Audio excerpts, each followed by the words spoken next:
imposto aí para o agro, né? 5% para a LCA. Então, assim, está vindo o plano safra aí. Eu não sei o que vai acontecer. A reunião do Comitê de Política Monetária vai definir a nova taxa de juros. E olha, já está em 14,75%.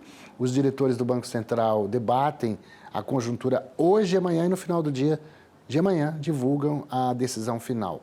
Essa definição é estratégica para o agronegócio. A Selic será a base do novo plano safra, que deve ser anunciado até o final deste mês.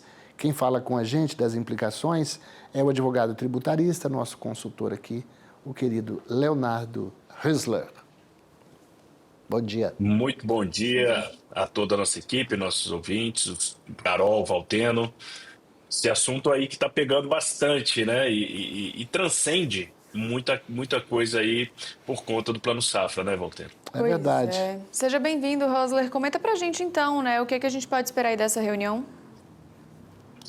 Pois é, né? Na iminência dessa reunião do Copom, né, que muito bem apresentada, né, para amanhã, esse debate entre manter uma Selic em 14,75 ou elevá-la, né, ela transcende uma seara de macroeconomia e alcança diretamente o coração do agronegócio, né? As experiências recentes já demonstraram que cada ponto base adicional pesa sobre o custo de capital do produtor rural, sobretudo porque o crédito aqui subvencionado, ele tornou-se escasso, né? A Fazenda e o Ministério da Agricultura, eles estão em fase final do desenho do Plano Safra e admitem que, com a Selic no atual patamar, a conta de subsídios poderia, inclusive, superar os 25 bilhões aqui de reais, né? Mas a narrativa desses dois mundos, entre agro e o governo, aparentemente distante, eles cruzam-se no custo do dinheiro, né? Por quê?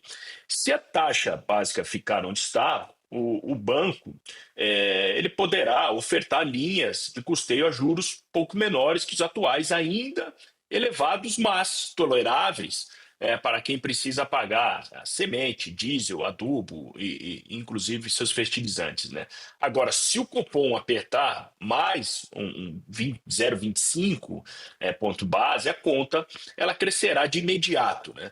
E os bancos aqui eles têm um discurso claro, né? E sempre reforço isso, né? Que para cada quarto de ponto adicional, o contrato de custeio sobre quase 0,5%, meio ponto percentual, eles aumentam essas questões das remunerações, principalmente por conta da remuneração de risco e o spread exigido pelo Banco Central, né? Isso significa e significaria mais em desembolso de juros no ciclo, né? Dinheiro que poderia estar sendo financiado em instalações para o agronegócio, ou melhorias nas frotas para escoamento de safra. Mas nós temos esse dilema aqui, né? Então, caso o comitê ele opte por mais 0,25, o impacto imediato sobre as linhas de juros, as linhas conhecidas como as juros livres, cuja procura já vinha aumentando por falta de recursos equalizados aqui, ela será ainda mais escassa, né? Eu tive acesso a um relatório da Frente Parlamentar do Agronegócio que calcula que o repasse integral da Selic acrescenta em até 1,5 o custo, né, o aumento desse custo efetivo dos contratos de custeio de curto prazo, sim. E isso faz com que comprima a margem de produtores que operam com capital rotativo elevado e depende da renovação anual desse financiamento, né?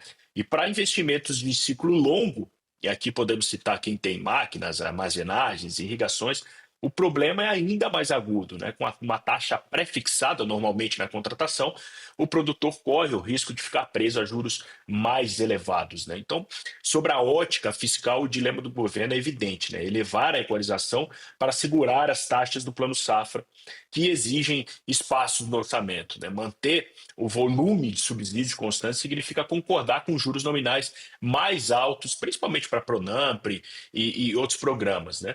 Do ponto de vista cambial, a manutenção dos juros elevados, eles tendem a sustentar um real mais firme, né? Reduzindo o valor em moedas domésticas de receita de exportação de soja, podendo também milho, carne, aqui a serem citados, né? Embora esse câmbio apreciado ajude a conter as inflações, as pressões inflacionárias, né? Ele retira a competitividade do produtor, justamente quando o custo de insumos, principalmente fertilizantes agrícolas aqui, eles continuam cotados em dólar, né? Então, essa contradição ela evidencia o trade-off entre a política monetária anti-inflação e a política agrícola pró-competitividade, né? No fim das contas, o que parece uma decisão técnica numa sala fechada do Banco Central, ele tem reflexos diretos no dia a dia de quem planta, de quem colhe, transporte, vende alimentos, né? Se os juros continuarem subindo, o governo terá que gastar ainda mais para assegurar o custo dos créditos rurais, ou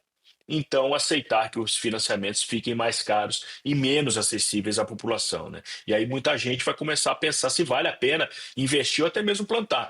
Por isso o que está em jogo aqui nessa reunião entre hoje e amanhã não é apenas uma taxa de juros, né? É o ritmo da próxima safra, a confiança do produtor, o preço dos alimentos e a força de um setor que tem carregado a economia nos últimos anos, né? Essa decisão ela pode não mudar o clima, mas certamente vai influenciar diretamente as decisões do campo, Valteno e Carol. Pois é, e você já deve ter visto aquela figura de linguagem, ou aquela imagenzinha do Haddad, como se fosse um lobo mau, com uma cesta, e colhendo o imposto, né?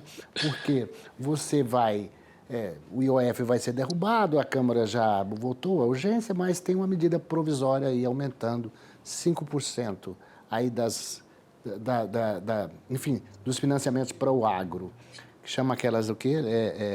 A sigla, LAF, como é que é? A sigla que fala das letras dos financiamentos rurais. 5% da medida provisória. LCAs. Exatamente. Então, o que você viu com relação a isso? A gente já está assustado com juro, com inflação, e aí vem mais medida provisória aí para aumentar as taxações do agro. Na semana passada, no meu comentário com a Carol, eu falei da fábula do Pedro e do Lobo, sobre o governo falar dos cortes de gasto. Eu acho que hoje eu posso até, não vou repeti-la, mas vai no mesmo sentido. Agora de festa junina, né? Olha o corte de gastos, né? É mentira. E assim continuamos. Então, enquanto o governo ele não encontrar uma forma de abrir um diálogo com o Congresso no sentido de que exista cortes, nós vamos ficar nesse impasse e nessa insegurança, porque o apetite hoje do governo federal ela é por um aumento de caixa através dos impostos, né? E nós estamos vendo isso. Criação de novos impostos, né? Até agora, né? Tivemos 24 novos impostos criados desde dessa entrada do novo governo, e parece que o clima para isso agora está estacionado, né? Ou se tem um esvaziamento de uma discussão de uma nova oferta, digamos assim, de uma taxação ou tributação a produtos. Então, de fato, não é um momento bom, não temos uma segurança a ser tratada aqui, a não ser que o governo faça contrário a todas essas fábulas aqui mencionadas e de fato apresente algo concreto que vá reduzir os custos, né? O alto custo da máquina pública, algo relacionado a uma reforma administrativa, porque o bolso do consumidor no final é o que paga, né? Nós vamos ter o reflexo disso, é muito claro. Vamos à gôndola do supermercado e compare os preços. Esse é o reflexo final. O reflexo está no bolso de quem consome, infelizmente. Agora, voltando ao ponto central de sua pergunta, eu acredito muito que o recado foi dado ontem, né, pelo Congresso, com a aprovação da urgência em relação à matéria. Mas, ao mesmo tempo, Valteno, Carol, é um recado meio morno, né? Porque eu voto e eu tiro aqui para urgência, mas eu prorrogo isso para daqui a 2 semanas, porque o ministro Haddad entrou de férias, o presidente Lula está indo ao Japão, então eu ainda sinto, né, que o Congresso está chamando o governo para a mesa para conversar e para não acontecer de derrubar de imediato as questões do IOF. Da LCA, que você lembrou bem, Carol, que é a letra de crédito do agronegócio. Agora, veja só, tem economista que vê de forma diferente, né? Tem economista que acha que isso só vai pegar o grande, que esse tipo de produto financeiro para captação de recursos são de grandes empresas e que a LCA não é uma ferramenta usada pelo pequeno e médio produtor que coloca 60% da comida na mesa do brasileiro. Mas veja bem, é verdade isso, que o pequeno coloca. Mas o pequeno compra milho, o pequeno compra soja. Quem produz soja, quem produz milho é o grande. Então, aqui no Brasil tem essa mania a gente fica aqui tentando, sabe, Hesler, melhorar essa comunicação, tentar desarmar esse tipo de narrativa, porque as pessoas esquecem que se não tiver soja, não tem porco, se não tiver milho, não tem frango, porque eles se alimentam disso. E o produtor, ele não produz o insumo que alimenta isso. Ele tem que comprar do grande, que a gente faz muito bem.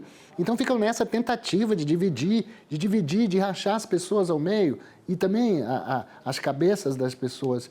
É muito ruim isso. Tomara que a gente pudesse se juntar enquanto agro, pequeno, grande, médio, para poder se colocar diante das dificuldades que a gente vai ter pela frente. Né, Carol?